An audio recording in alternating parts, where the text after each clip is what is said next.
ఇంకొకసారి ఎక్కడన్నా నువ్వు పోయినప్పుడు జై జైలు పలికించుకుంటూ ఎవరైనా చనిపోతే ఆ కుటుంబంతో ఏ విధంగా కూర్చొని పరామర్శించాలనేది కూడా తెలియని వ్యక్తి నువ్వు అని కూడా చెప్తున్నావు. ఎందుకు వస్తాయాలు నవ్వులు? చావు అయిపోయి 9 రేపు దినమంట. ఈరోజు తను కూర్చొని నువ్వు ముందర మాట్లాడుతూ వెనక నీ వాళ్ళంతా కిలకిల నవ్వుతారా?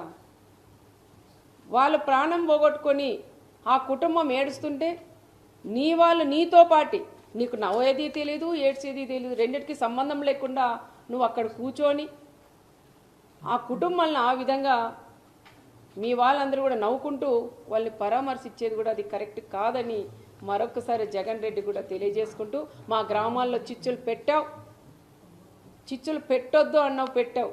ఇంకోటి మా కార్యకర్తలందరూ ఒకటే ఛాలెంజ్ చేశారు, నువ్వు వస్తున్నావు బీసీలను నువ్వు చెప్తున్నావు, మరి బీసీలు నువ్వు వచ్చినప్పుడు ఈ రాప్తాడు నియోజకవర్గం ఒక బీసీ అభ్యర్థికి ఇన్ఛార్జ్ ఇవ్వమని ఛాలెంజ్ చేసి మా బీసీలందరూ కూడా అడిగారు. కురువ కమ్యూనిటీకి సంబంధించిన లీడర్లు అడిగారు, వాల్మీకి సంబంధించిన వాళ్ళు అడిగారు.